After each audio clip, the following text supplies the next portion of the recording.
Boa tarde, pessoal.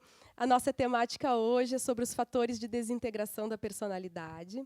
E é interessante que, na atualidade, por incrível que pareça, a gente ainda se divide entre aquelas pessoas que ou entendem o ser humano como uma massa de carne, aglomerada ao acaso, ou então consideram a alma, mas de uma maneira assim que está fadada ao repouso ocioso ou às penas eternas.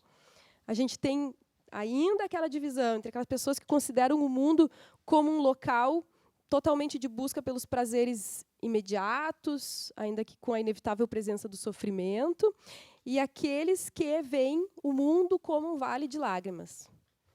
A gente tem ainda aqueles que vivem justamente para buscar, somente a saciar os desejos, os prazeres que a condição física propicia, até o esgotamento dos sentidos, ou aqueles que não se permitem, por outro lado, o prazer como se fosse uma coisa pecaminosa. Então, só que o interessante é que Jesus foi o exemplo da felicidade.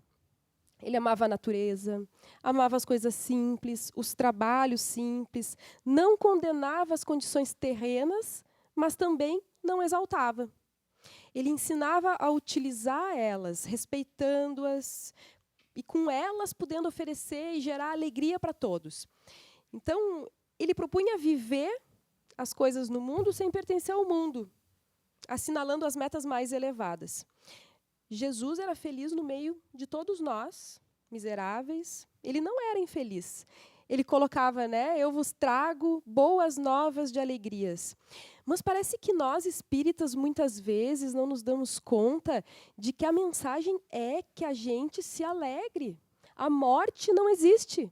A grande mensagem de Jesus e que o Espiritismo nos traz com todas as provas que nós necessitávamos, vamos dizer assim, que a morte não existe. E que isso é uma razão que pode, que deve nos trazer muita alegria de viver. O Divaldo, eu estava assistindo uma palestra dele esses dias, ele coloca alguns dos medos principais da humanidade, os medos que nós temos, e o quanto, se a gente for ver, a crença na imortalidade da alma pode nos ajudar a superar esses medos, que nós precisamos compreender com profundidade, atingir essa consciência profunda. E ele coloca o medo da velhice, porque nós associávamos a velhice, o envelhecimento, com a morte. Envelheceu, chegou perto da morte. E hoje em dia, com a longevidade que nós temos alcançado no mundo hoje, já não dá mais para associar o envelhecimento com a morte. A gente tem um envelhecimento saudável, Nós atingimos idades mais avançadas e nos mantemos nelas por muito tempo com muita qualidade de vida. Então, ele vai quebrando, naquela palestra, todos esses medos. O medo da doença, porque a doença também, então, poderia nos aproximar da morte. A morte também sempre com esse pano de fundo, o nosso medo de morrer, o nosso medo de perder um ente querido, de nos afastar de um ente querido. E as doenças também, a gente tem cada vez mais alcançado, devagarinho, condições para poder suportar melhor, para poder tratar melhor e, muitas vezes, inclusive, curar doenças que há muitos anos a gente não tinha esses recursos. Nós temos também o medo da opinião alheia. Esse é muito interessante, porque aí não está relacionado diretamente com a morte do corpo físico, mas está relacionado com o medo da morte do ego. O ego se sente ameaçado. A gente atribui um valor excessivo à opinião alheia e nós também, então, vivemos com medo dessa opinião alheia.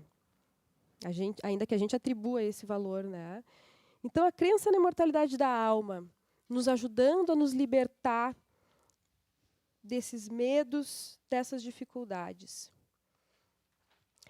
Devemos ser felizes no meio daqueles que são menos felizes, justamente para poder ensinar o caminho, para poder ensinar aos nossos irmãos também a buscar essa alegria, essa felicidade.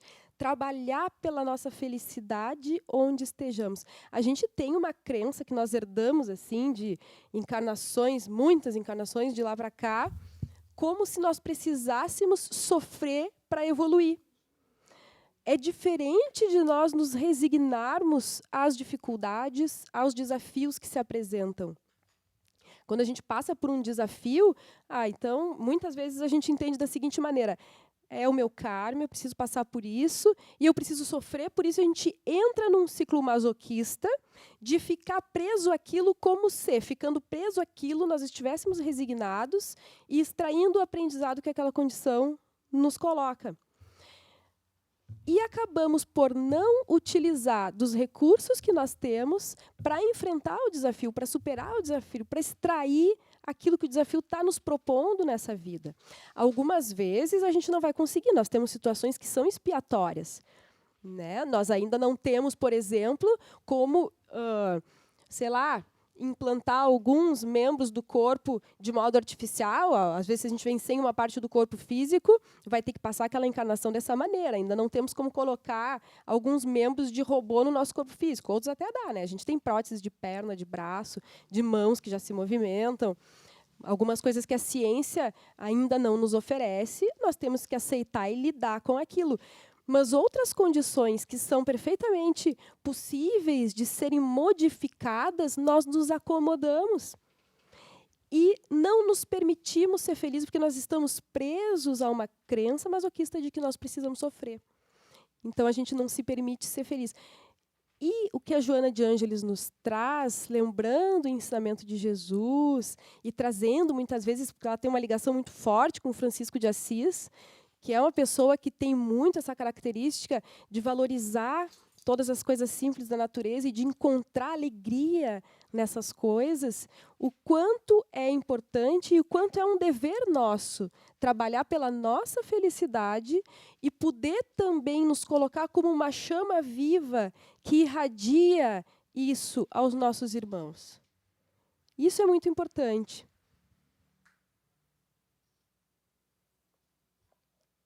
Porque nós modificamos o meio onde nós estamos inseridos dessa maneira.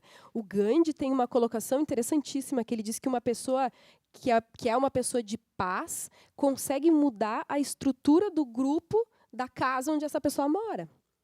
Uma casa de paz numa rua consegue mudar o comportamento daquela rua. Uma rua que tem paz numa cidade pode modificar a estrutura da cidade. Olha que forte isso. Uma cidade pacífica e pacificadora de um país muda um país. E ele diz assim que no dia que um país for pacificado, muda o mundo.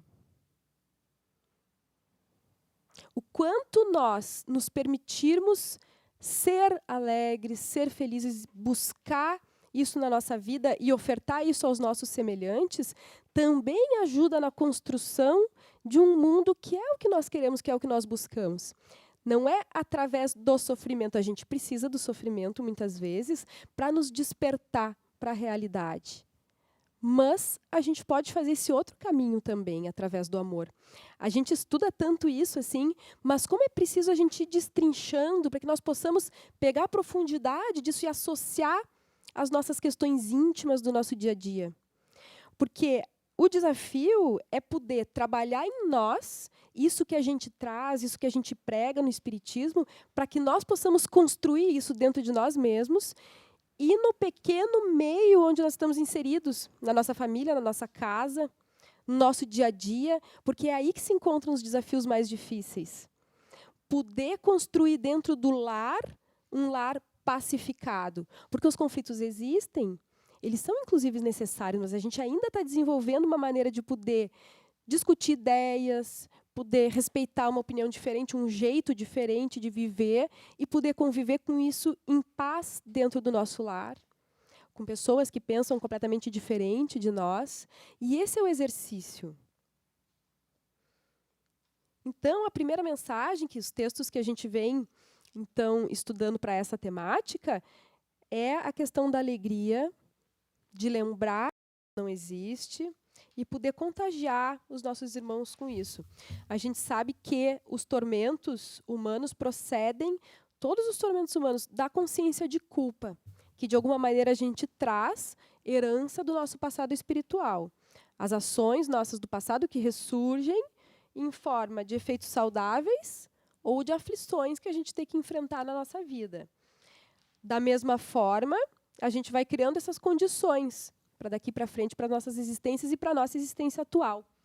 Eu lembro quando a gente trabalhava num hospital psiquiátrico, muitas vezes a gente encontrava grupos de pessoas em condições muito difíceis, muito desesperadoras, com quadros de transtornos mentais graves, e às vezes sem esperança de nada da sua vida dali para frente. Casos muito crônicos, casos não são todos, né? Mas assim, a gente tinha algumas unidades de pacientes mais cronificados e muito desesperançados com relação à vida. Ok, colhendo, talvez, efeitos de coisas que não estavam conseguindo destrinchar ainda, mas o trabalho era muito realizado no sentido de assim, poder conscientizar de que, ok, nós estamos nessa realidade, colhendo coisas que são difíceis para nós, que são dolorosas, mas é justamente nesse momento que nós estamos plantando o que nós vamos colher daqui para frente. Como isso leva um tempo, como essa resposta ela não é imediata, às vezes nós como é que se diz assim, não é desistimos, mas a gente perde um pouco aquele ímpeto, aquela vontade de continuar plantando. Mas é justamente plantando nas coisas pequenas que daqui um pouco a gente começa a colher e vai saindo desse sofrimento. Então, a gente trabalhava muito isso, assim, bom, ok, eu estou internada dentro de uma unidade psiquiátrica com uma doença grave, que eu estou tentando acertar a medicação, tenho muitos sintomas desconfortáveis, não sei por que eu estou nessa condição, mas eu sei que tem a ver com o meu passado espiritual. Tá bom, preciso trabalhar para suportar essa dificuldade, mas plantando aquilo que eu vou colher daqui a um tempo mais. De que maneira? Da maneira mais simples, na convivência com o meu semelhante, no desafio que se apresenta na minha vida. Numa pessoa que me desafia na rua, sendo grosseiro, furando a fila, sei lá, me distratando, ou dentro da minha casa, ou no caso da unidade psiquiátrica, podendo contribuir com alguém que tem uma dificuldade maior do que a minha, podendo contribuir com os profissionais que estavam ali, ajudando a organizar, a higienizar a unidade, sei lá, estou dando um exemplo assim, muito específico, mas que pode ser estendido para todos nós, e com a paciência de esperar o momento da colheita mais à frente. E a Joana diz assim, os teus tormentos atuais são tormentos que engendraste em vidas passadas. E aí eu quero ler um pedacinho da fala dela para a gente discutir. Que ela diz assim, atormentaste com impiedade e agora sofres sem conforto. Afligiste sem misericórdia e ora padeces sem afeição. Inquietaste com perversidade e hoje te perturbas sem consolo. O teu íntimo é um caldeirão fervente. Os conflitos se sucedem e sais de um para outro desespero. Muitas vezes a gente se encontra em situações assim. Tens dificuldade em exteriorizá-los, verbalizá-los, aliviando-te. Fobias, complexos, recalques dominam-te a paisagem mental e te sentes um fracassado. Retempera o ânimo, porém, e sai do refúgio dos teus tormentos para a luz clara da razão. Ninguém está na terra fadado ao sofrimento, aos conflitos destruidores. Todos retornam ao mundo para aprender, recuperar-se, reconstruir. Na ausência do amor, ação, aparece-lhes a dor, renovação. Assim, dispõe-te a paz, a libertação dos tormentos e lograrás alcançá-las. Então, ela traz que a psicoterapia para todos os tormentos é o amor. É poder vivenciar o amor. O amor que se converte em reparação dos erros, que é a medicação mais eficaz, medicação moral para todas as chagas do corpo, da mente e da alma. Então, ela diz, né, ama, tranquiliza-te, deixando os tormentos no passado e ressurgindo para a reconstrução sadia da nossa vida.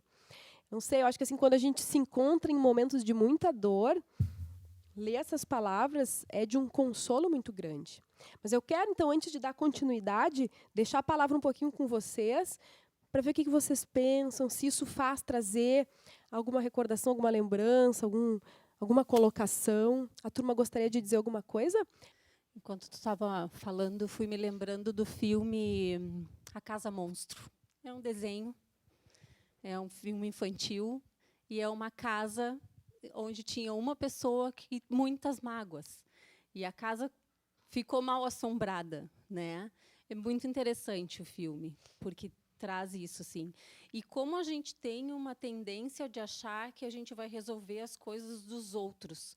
Como é importante isso que tu estava dizendo, assim, da gente ser pacificador, né? Se eu me pacifico, vou pacificar minha casa, vou pacificar o meu bairro, vou pacificar e vai levando isso. Mas a gente tem uma tendência a achar que eu tenho que resolver o mundo e não me resolvo antes a mim mesmo, né? Então, fiquei me lembrando dessas coisas, assim, achei importante. Porque Boa é dica isso, de assim, né? filme, interessante. É muito bom o filme, bem interessante.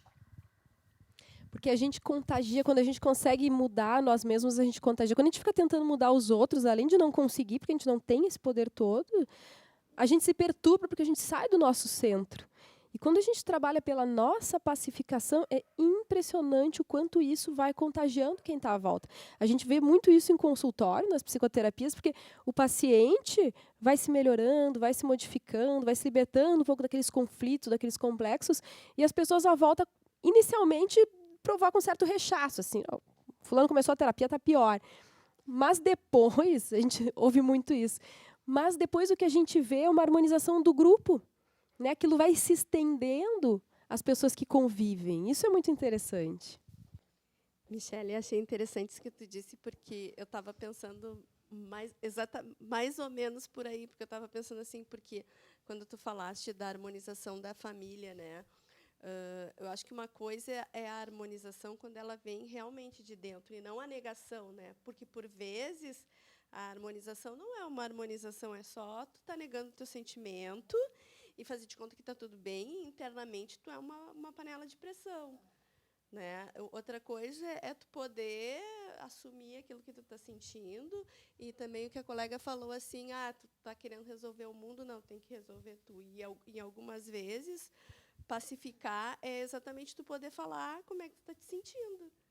Né? Dizer, e se permitir, às vezes, até um momento de tranquilidade, de ficar chateado e lamber tuas feridas, né? Se reestruturar, para os outros poderem ver. Eu acho que, em algumas situações, a gente pode se ver assim, no movimento, numa alta exigência de tu conhece, né, intelectualmente o evangelho, tu tem que estar tranquilo e tudo mais. Entretanto, contudo, todavia, no mundo do sentimento, uma coisa é a razão e outra coisa é o sentimento. E o sentimento é mais difícil da gente resolver. Né? A gente precisa poder olhar para aquilo, e daí não dá para negar, né? Não dá para fazer de conta que varrer para baixo do tapete que tá tudo, que uma situação tá ok, quando a situação não tá, né? Fiquei pensando nesse sentido. E a partir daí tu vê, ok, mesmo com tudo isso, eu te respeito, eu te amo, e aí sim é uma pacificação, né? Isso é muito bem lembrado, porque não é fazer de conta que eu estou em paz, né? Não é fazer de conta que eu não sinto raiva, que eu não estou incomodada com alguma coisa. Não, muitas vezes é poder expressar, olha, eu estou sentindo raiva nesse momento, mas se trabalhar em prol de apaziguar as questões internas da gente, né? Isso é muito delicado, porque a gente, enquanto espíritas, a gente quer muito, a gente tem essa ânsia, a gente quer se melhorar, a gente quer evoluir, mas não é fazer de conta, justamente podendo reconhecer a nossa natureza instintiva, primitiva, é que a gente vai podendo dar um curso cada vez melhor para isso, né? A gente vê, então, nesse material que a gente está estudando hoje, a Joana vai trazendo um pouco de como é que funciona o percurso evolutivo da nossa consciência, o quanto, num primeiro período, nas faixas mais primárias da nossa condição humana, essa consciência ela vai se mostrando como uns lampejos de lucidez. E, aos pouquinhos, ela vai tomando forma, se juntando com o desenvolvimento da razão, e aí fazendo com que a gente possa ir compreendendo mais o nosso processo evolutivo e trabalhando a nosso favor. Né? Porque, primeiro, a gente vem, então, muito presos aos instintos, aos impulsos mais imediatistas, e essa consciência, de vez em quando, vai aflorando e fazendo com que a gente possa pensar, postergar algumas necessidades mais imediatas em prol de algo que vai ser mais importante naquele momento. O Freud, na psicanálise, ele usa os conceitos de princípio do prazer e princípio da realidade. O princípio do prazer, isso falando a respeito do funcionamento do nosso aparelho psíquico. O princípio do prazer, como esse funcionamento onde a gente tem uma demanda do nosso organismo, do nosso psiquismo, e a gente precisa saciar isso imediatamente. O bebê sente fome, ele quer mamar. Então, ele sente fome, em seguida essa fome é apaziguada pela alimentação e fecha o ciclo do princípio do prazer. O princípio da realidade é que vai se impondo logo a seguir, fazendo com que a gente, conforme a gente vai crescendo, vai amadurecendo o nosso ego na atual encarnação, em cada encarnação, então a gente vai podendo experienciar que algumas necessidades básicas a gente vai precisar suportar para poder sanar elas logo a seguir. Então, por exemplo, na vida adulta, nós estamos aqui. Eu pego muito esse exemplo porque é uma coisa do instinto de sobrevivência, da alimentação. Então, eu pego muito isso. Estou aqui fazendo esse estudo no grupo da Joana de Ângeles, mas não almocei. Estou sentindo fome. Bom, mas eu quero poder estar aqui, poder usufruir desse momento, então eu vou suportar um pouquinho a minha fome e depois do grupo eu vou lá almoçar. Então, o princípio de realidade é esse movimento de poder postergar a satisfação dessa necessidade instintiva. O bebê, no momento em que ele sente fome, ele não tem ainda essa capacidade. Ele berra até receber uma amarga, ele precisa saciar aquilo. Então, a gente vai estendendo essa reflexão para as questões da matéria e do espírito, que num primeiro momento a gente tem essa necessidade ligada às questões da matéria, e conforme a gente vai experienciando a vida espiritual, que num primeiro momento nos parece tão sutil, e que aos poucos esse prazer da alma vai ser mais intenso do que o prazer da carne, vamos dizer assim, aí a gente vai podendo, então, se trabalhar em prol disso, desse crescimento espiritual.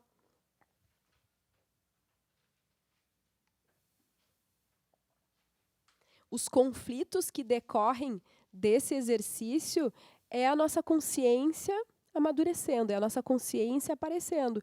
O conflito nesse sentido, assim, por exemplo, entre uma necessidade, né? Deixa eu pensar algum exemplo, mas, enfim, por exemplo, a necessidade de continuar funcionando, tendo um comportamento, sei lá, sexual desvairado, por exemplo, de saciar desejos sexuais, mas a consciência de que eu quero, sei lá, construir uma vida onde esses desejos, essas necessidades possam ser canalizadas de uma maneira mais saudável e não de uma maneira perturbadora ou vulgar, vamos dizer assim. Então, aí tem um conflito da consciência. Mas eu sinto vontade, eu tenho pensamentos, mas eu quero me trabalhar em prol disso e canalizar isso de uma maneira mais saudável na minha vida. Esse conflito, essa ambivalência entre querer agir de uma maneira, ter o desejo de agir de uma maneira, mas querer se trabalhar para agir de outra, vamos dizer assim, de encontro com aquilo que eu estou me trabalhando, esse conflito é a nossa consciência surgindo, se impondo, né, e que é importante que a gente possa fazer de uma maneira saudável também. Não sei se eu estou me fazendo clara. Se vocês querem colocar alguma coisa, por favor, fiquem à vontade. A gente diz assim que a gente se percebe ambivalente porque a gente quer dar vazão aos impulsos, mas nós também queremos crescer espiritualmente, né? Então, a gente vai trabalhando essas vontades e vamos nos desenvolvendo assim. A gente costuma dizer também que os pacientes que têm uma capacidade intelectual mais avantajada, é difícil também da gente poder tratar, porque as pessoas, por um lado, querem se melhorar, mas, ao mesmo tempo, usam essa ferramenta contra si mesmos. Né? Não sei se vocês já ouviram isso ou experienciaram isso. Ou tratar psicólogo, por exemplo, a gente conhece as ferramentas, as técnicas e tal, então a gente usa contra nós mesmos, fica intelectualizando. Eu me lembro da primeira análise que eu fiz na minha vida, eu estava estudando psicologia, e daí eu falava, isso quer dizer que isso está acontecendo, então, é o complexo, não sei do que. Ela dizia, e como é que tu sente isso? Me cortava no meio, assim, né? Para parar de intelectualizar, porque a gente fica falando de conceitos, muitas vezes, e não entra em contato com os sentimentos, com aquilo que a gente precisa tocar e modificar. Né? Então, de novo, essa ambivalência de querer se modificar, mas se defender utilizando esses recursos intelectuais, né? Então, a Joana coloca que a nossa consciência é o nosso árbitro interno. Vai variando a lucidez conforme o estágio de desenvolvimento alcançado. A gente vai alcançando uma maior lucidez conforme a gente vai avançando no nosso crescimento espiritual. Enquanto essa consciência ela atua de uma maneira muito severa, exigindo uma reparação muito rude com relação aos erros praticados, a gente vai tomando consciência de algumas atitudes que nós consideramos erradas ou que nos atrapalham, e a gente se impõe essa punição, essa cobrança muito rígida, é ainda a nossa consciência numa situação mais primária, não podendo lidar com esse erro de uma maneira mais responsável, mais madura. Por outro lado, se essa consciência, como ela coloca, é muito benigna com relação aos enganos, também é porque falta maturidade. Uma consciência equilibrada, ela vai poder direcionar a criatura para o bem, de acordo com as leis universais, de acordo com as leis de Deus. É uma consciência que consegue fazer esse equilíbrio entre poder não ser complacente com os erros, mas, ao mesmo tempo, não ser extremamente rígida, mas poder se dar conta dos erros, dos fracassos, poder olhar para eles, poder rir com eles, mas mudar sem se prender, sem repeti-los. Essa é a consciência atingindo, então, um grau de começo de uma maturidade. Ficaram presos naquela caverna. Né? O caso do professor que orientou, né, que manteve a sua consciência, que orientou todos eles, fazendo, porque eles estavam numa situação difícil, bastante difícil, né? Mais difícil ainda foi para o professor, para manter aquelas crianças naquela situação, sem alimento, sem a água, né? E tiveram 16 dias, parece. Então, para que ele pudesse passar essa consciência, quer dizer, ele deveria ter toda uma maturidade, certo? Quer dizer, ele foi, né, preparado para isto, né? Então, preparar aquelas crianças. E, claro que eles saíram bem, né, diante de uma situação que bastante invejável, né, daqueles que foram até lá, que outras pessoas ajudá-los, né? Então, eu estou perguntando, no caso, né, me colocando, no caso do assunto, do professor, então, que colocou todo o amparo necessário àquelas 12 crianças. É isso que eu estou entendendo que tu está passando. Que exemplo lindo que a humanidade teve com essa situação, numa situação extremamente desafiadora. E sim, né, a gente vê assim, como aquela pessoa conseguiu encontrar recursos dentro de si, de maturidade, de poder, de fato, contagiar aquelas crianças e poder lidar de uma maneira de suportar aquilo, né? Sem dúvida. E a humanidade se unindo também para ajudar. Então, como é importante a gente poder também olhar para isso, né? Pode falar. Eu acredito que aí muito é o preparo religioso deles, né? Porque é um povo muito religioso. Isso não foi batido nas notícias, porque geralmente essa parte fica em segundo plano. Mas certamente toda a resposta que eles deram à situação, não só do professor, mas das crianças, é por causa que eles têm um preparo religioso naqueles povos, né? E aí fez a diferença. Sem dúvida, como a espiritualidade dá esse amparo, né? Monge budista e as crianças todas tinham religião. Não, me parece que budistas. Todos eles, o budismo trabalha muito o pensamento, a paz, a meditação. Eu acho que foi isso aí. O desapego. Foi no lugar certo aquela experiência toda. Eles meditavam para poder lidar com a falta do alimento, o medo que aquela situação gera, né? Sem dúvida, uma lembrança bem oportuna. Acho que é um bom exemplo disso que a gente está falando. Então, voltando ao ponto que a gente falava agora há pouco, então, na psicogênese dos transtornos mentais, dos transtornos emocionais, a Joana coloca que tem a presença da consciência de culpa. A nossa consciência de culpa vai gerando os tormentos. Ela coloca assim: o desarranjo dos equipamentos psíquicos proporciona ao espírito sofrimentos insuspeitáveis, como forma rigorosa de apaziguamento da consciência. a gente tem a consciência de culpa, e aí nós geramos esses tormentos como que uma tentativa desesperada de sanar aquela consciência de culpa. Vocês devem ter ouvido falar, a gente tem uma realidade muito triste hoje em dia, né, de presença de suicídio e casos extremos assim, de automutilação, de autoagressão, justamente porque a gente se encontra num período da sociedade em que a gente está naquele declínio, a gente atinge um ápice que aquele funcionamento social não dá mais conta, a gente começa a decair. A gente observa sempre em momentos históricos a presença maior de loucura, de suicídio, em momentos críticos como esse que a gente está vivenciando no atual momento histórico, né? Então, a gente vê muitos trabalhos sendo realizados relacionados a isso, e os estudos mostram assim que, no momento que as criaturas estão ali se agredindo, se cortando, é uma tentativa de apaziguamento de uma dor emocional. A dor física vem como uma tentativa de sanar a dor emocional. Aquela dor emocional ela é tão intensa que a pessoa se corta para, enquanto está sentindo dor, parar de sentir o sofrimento, parar de pensar naquilo que está pensando, se distrair daquilo. Então, é mais ou menos esse o funcionamento. E na psicogênese dos transtornos mais profundos, é um mecanismo parecido. A gente esculpe no nosso ser as coisas que nós erramos no passado, e aquela consciência de culpa começa a criar os tormentos para apaziguar aquela consciência de culpa. Então, lá no inconsciente profundo, a Joana de Ângeles coloca, então, como a causa dos desequilíbrios mentais, emocionais, esse funcionamento. Né? Então, que a gente precisa ir sanando. E aí, de novo, né? A via para poder trabalhar esse apaziguamento da consciência não precisa ser através do tormento, mas através do auto-perdão, através do perdão e da prática do bem.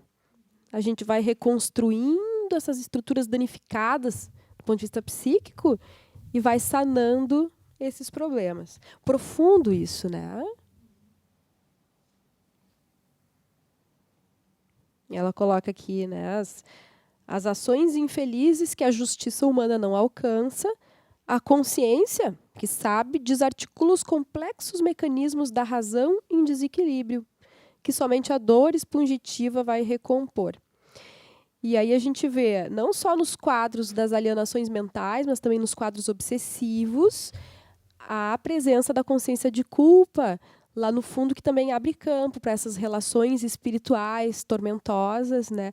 No fundo, o funcionamento é mais ou menos o mesmo para esses quadros todos, sejam quadros de desequilíbrios mentais ou de desequilíbrios obsessivos.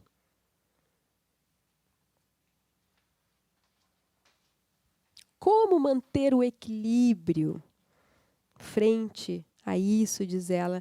A consciência equilibrada se mantém com os recursos dos bons pensamentos, reflexões. Ela coloca assim: a consciência lúcida e tranquila é a terapeuta segura para as alienações mentais.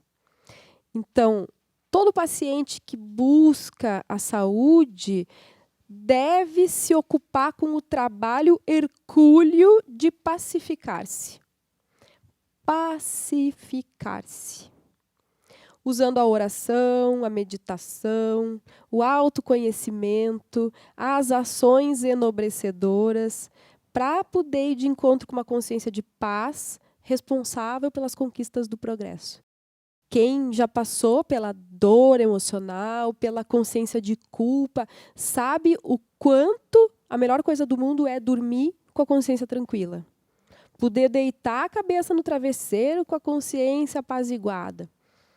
Né? Então, por incrível que pareça, a dor de não poder fazer isso em tantos momentos da nossa vida é um sofrimento muito grande. Então, buscar isso através do auto-perdão, do autoconhecimento e das ações enobrecedoras. A gente sana os sentimentos de culpa, sejam eles conscientes por coisas que a gente viveu na encarnação atual, ou inconscientes, porque a gente tem aquelas depressões, aquela coisa, não sei por que dói tanto. É o nosso passado espiritual. A gente não acessa a lembrança, a memória objetiva, mas o afeto ele não fica reprimido. Fica tudo reprimido lá no inconsciente. O afeto vem E aí a gente sente, a gente tem essas impressões que são coisas lá do passado. Então, independente da gente ter acesso à informação objetiva ou não, as atitudes no bem vão recompondo, vão nos dando essa sensação de nós estarmos em paz com a consciência universal, com as leis de Deus, e aí aquilo vai apaziguando. O autoconhecimento ajuda no sentido da gente despertar para as ações, mas independente da gente saber por que eu tenho esse quadro de psicose, né, e assim por diante, não necessariamente sabendo disso, a gente atuando dessa maneira, a gente vai também sanando essas coisas que ficaram no nosso passado espiritual. Eu acho que essa é realmente a nossa busca, né? A busca da paz, né? Desse nosso crescimento, é tudo mais ou menos assim.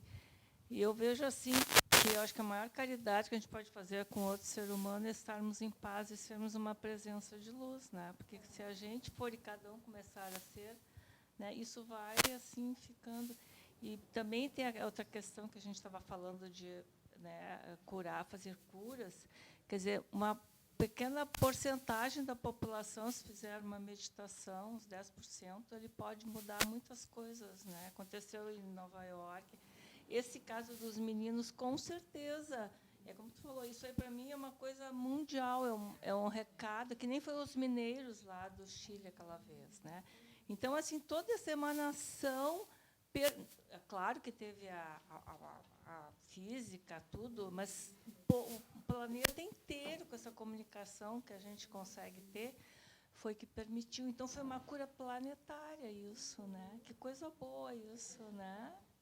Então, realmente, o nosso papel é nos apaziguarmos. É tão difícil, mas é a nossa meta, né? Acho que é isso aí. Tanto que, eu não sei se nós abordamos nessa turma aqui, mas posso estar me repetindo, mas que quando a gente não sabe o que fazer para ajudar o próximo, quando tem uma pessoa em sofrimento, ou quando tem uma pessoa num risco muito grande, ou em risco de suicídio, que são situações assim que a gente não sabe o que dizer, não sabe o que fazer, o mais importante não é dizer ou fazer, é simplesmente estar. Às vezes é melhor até do que dizer alguma coisa, porque às vezes a gente diz alguma coisa que ao invés de ajudar, atrapalha.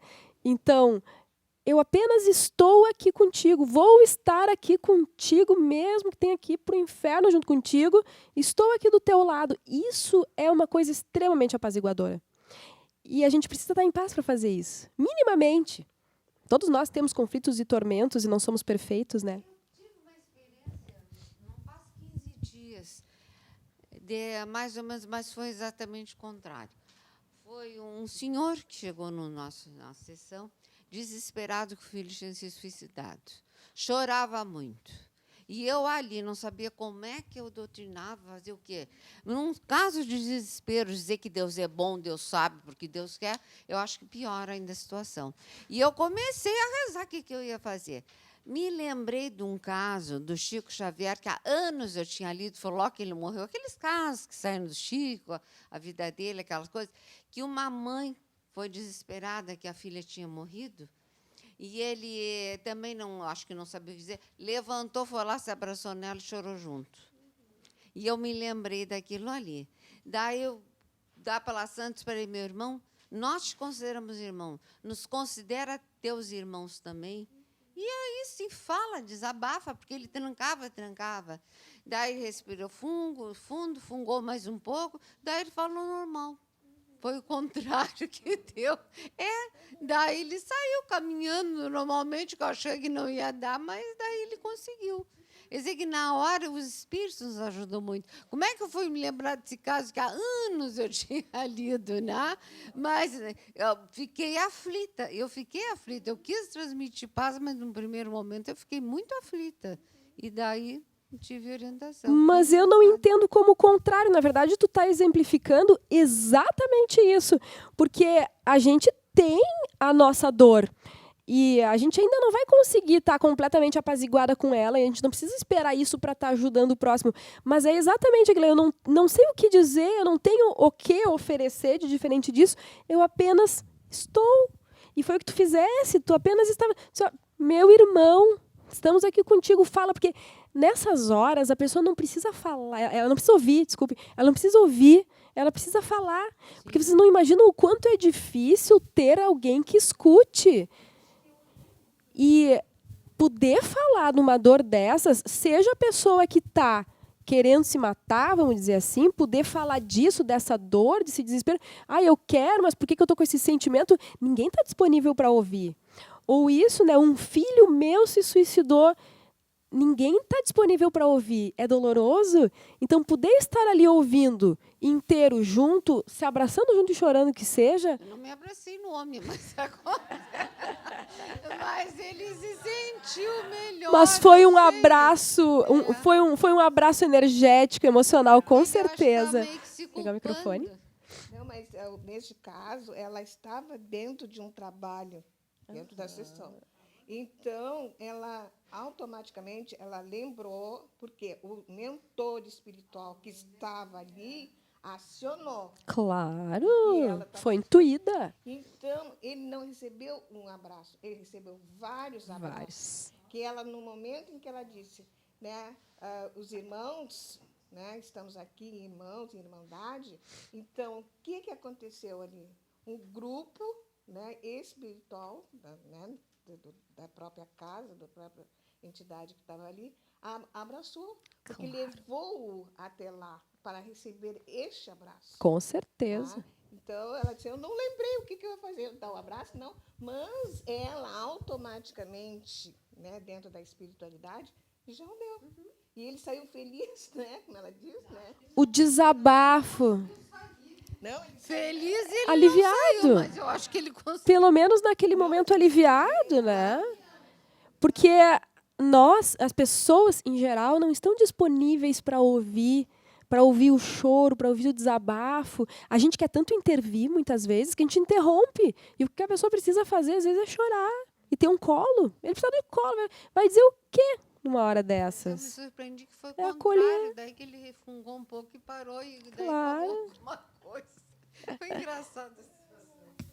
Mas esse exatamente exemplifica. Eu acho que é exatamente isso, do não negou o sentimento, nem tu negou o teu sentimento, né? De o que porque se tu ouve, tá, a gente entende toda a teoria, mas naquele momento, sim, é triste aquilo ali, né? Tu vai dizer que não é triste, aí tu também, de alguma forma, é uma empatia, tu te colocou no lugar do outro. É Não empatia. tem nada do que tu vai dizer que vá... E à medida que tu não disse nada, tu fez um monte de coisa, né? Que é reconhecer que aquilo que ele estava sentindo realmente é doloroso. Validou, e isso por si só ajudou, né? Eu acho que parte disso eu acho que esse é o amor incondicional, né? Que às vezes é tão difícil a gente compreender o amor, o que é o amor de verdade. Não é aquele amor romântico que nem a gente aprende na televisão. Acho que esse é o verdadeiro amor, né? Acho que sim, né, gente? E quando a gente fala essa busca por nós nos apaziguarmos, tem que ter muito cuidado, assim, porque não é que nós precisamos estar apaziguados para agir no bem. Né? Que conforme a gente vai se apaziguando, mais a gente vai podendo contribuir com o apaziguamento dos outros por esse contágio natural. Mas é como o Chico Xavier dizia, né? O espírita chora no cantinho e vai atender os outros sorrindo.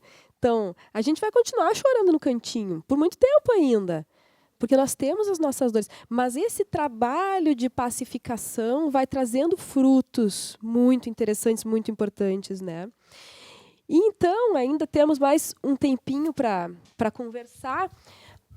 A Joana coloca, além dessas questões todas que a gente está falando, como fatores de desintegração da personalidade, 3 elementos: a autocompaixão, as queixas, deixa eu colocar aqui.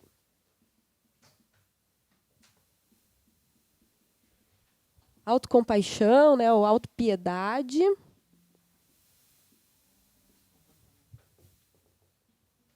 As queixas.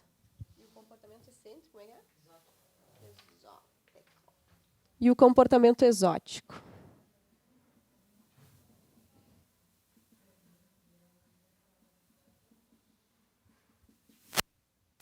A autopiedade, as queixas e o comportamento exótico como fatores de desintegração da personalidade. A autopiedade, porque nós nos colocamos naquela posição, né, vítimas da vida, e o quanto isso favorece a instalação do desequilíbrio emocional, muitas vezes das psicopatologias. Porque os insucessos em si são fatores que podem propiciar, inclusive, os avanços, né? Mas se a gente se fixa neles, aí é diferente. A lamentação, né? Essa coisa de ficar se lamentando, na verdade, muitas vezes traz embutido um mecanismo de valorização pessoal do ego para compensar uma insegurança e um complexo de inferioridade. Então, a pessoa fica, né, como eu sou infeliz, como eu sou desgraçada, e através dessa infelicidade, dessa lamentação, vai meio que controlando a vida de todo mundo à sua volta e ficar preso no insucesso, ao invés de poder utilizar isso como meio de crescimento. Então, esse é um fator bem importante, porque geralmente são pessoas que muitas vezes ficam tão fixadas na sua dor que acabam por ficar com uma indiferença muito grande pela dor dos outros. Então, a sua dor é a maior de todas, não interessa qual seja. E, às vezes, a gente até compete para ver quem é que tem a dor maior, né? Se um está com um problema, o outro está com um problema duplicado. E, se a gente não cuida, a gente entra nesse funcionamento. Vocês estão rindo? Conhece situações assim, né? E a Joana coloca, né, que as pessoas, os grandes vitoriosos da humanidade, não nasceram fortes. Eles foram se tornando fortes a cada pequena etapa vencida. Quando a gente pensa naquilo muito grande lá na frente, parece que é inalcançável, os pequenos degrauzinhos, né? Então, é importante que a gente possa meditar, sim, sobre as nossas aflições, com o intuito de trabalhar para ir superando. Não de se fixar e se sentir vítima da vida e do destino. E as queixas, ela coloca que as queixas refletem muito uma insegurança, uma insatisfação com a vida. A gente sempre tem o tempo que está ruim, se está quente está ruim, se está frio está ruim, o governo, a situação, né, política do país, sempre tem. Eu conheço uma pessoa com bastante idade, que tudo no tempo dela era melhor. Até esses dias, até a batata que compra no supermercado, na época dela era melhor, porque a batata hoje em dia está muito dura. Então, a gente consegue arrumar o que se queixar, se a gente quiser, de qualquer coisa, né? Então, é assim, às vezes a pessoa mora numa casa, não gosta daquela situação, é por culpa do familiar que criou aquelas condições para aquilo. Né? Tem uma outra pessoa que eu acompanhei também, que morava em casa, era infeliz, daí foi para uma clínica maravilhosa, com todos os recursos que eu nem sabia que existia, está infeliz porque está com raiva que a família colocou lá. Aí, nos domingos, ela se sente infeliz porque fica com a depressão de domingo, então a família toda tem que fazer a visita do domingo para que ela se torne menos infeliz. Só que não é na família que está a solução da sua infelicidade. E a família fica toda envolvida numa coisa culposa de tentar sanar o sentimento da outra pessoa, fixada nas lamentações constantes. Então, que coisa, que vício, que ciclo vicioso que nos prende a algo que traz infelicidade. Né? O vício da queixa. O vitimismo, exatamente. É uma dominação, sem dúvida. Então, de poder ir substituindo esses incômodos, essas insatisfações, pela compreensão perante os fenômenos na vida, perante a razão pela qual a gente está vivenciando uma situação ou outra, aquilo que a gente falava no início do nosso encontro de hoje, poder trabalhar, sim, para superar, mas também compreendendo, então, se eu agora estou vivendo nessa clínica, o que eu tenho para extrair de aprendizado aqui, de que maneira eu posso viver feliz, com alegria, contribuindo com o meu próximo na condição em que eu me encontro. Se no domingo eu me sinto sempre com muita solidão, estou sozinha, e a família não precisa estar sempre vindo me visitar, porque a família tem a sua vida, o que eu posso fazer com isso? E aí entra aquela questão, né? Para que a gente não seja solitário, nós podemos ser solidários. Quantas milhões de pessoas existem no mundo? E eu estou aqui me sentindo sozinha. Quantas pessoas tem no mundo se sentindo sozinhas? Como é que essas pessoas sozinhas não se juntam para sanar essa solidão? Então, quando a gente sai desse casulo e se abre para a solidariedade, a gente consegue começar a sanar também essa insatisfação. É a chave, é a cura para a nossa dor. Abrir o nosso coração para o mundo, para o próximo. Mas, às vezes, a gente deposita naquela pessoa específica. O fulano não vem me visitar, então eu sou infeliz. Deixa o fulano.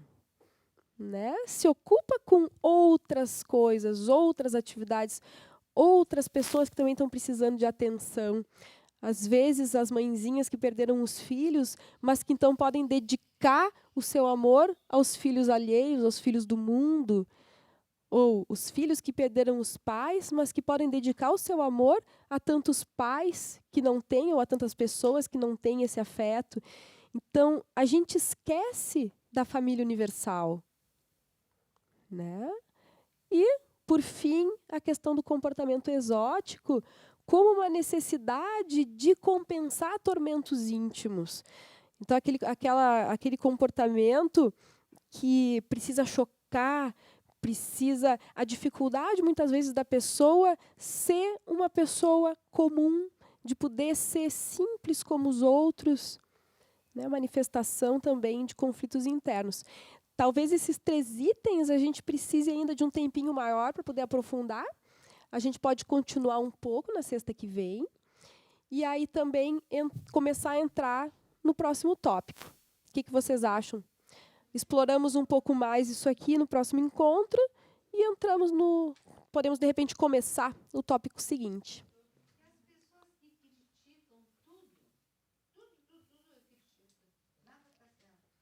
As pessoas que criticam tudo. É que aí é que está, né? A Joana coloca como é que é o ser, o homem, a mulher saudável. É justamente aquele que pode trabalhar pela sua pacificação e poder aceitar, respeitar, não precisar criticar o comportamento alheio, por mais exótico que seja.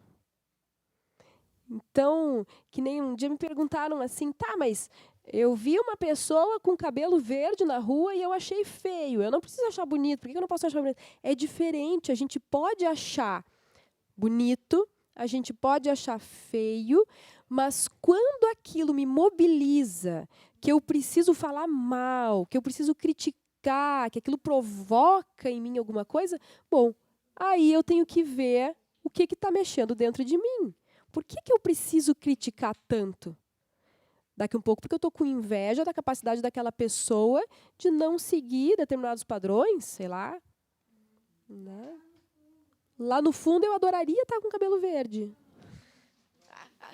Ou não com cabelo verde, mas eu adoraria, por exemplo, fazer tal coisa que eu não tenho coragem de fazer, me comportar de um jeito que eu não consigo, ou me sinto muito inibida, gostaria de ser mais extrovertida, não consigo, e aí tenho inveja daquela pessoa, porque aquela pessoa consegue pintar o cabelo de verde. Né? Não necessariamente eu quero ter o cabelo verde, mas então, algo não é tímido. Então, alguma coisa movimentou dentro de mim. E aí tem a necessidade de criticar. Eu acho que a gente entra mais um pouquinho a fundo no próximo encontro, certo? E aí a gente pode conversar um pouquinho mais. Vamos nos encaminhando para o nosso encerramento.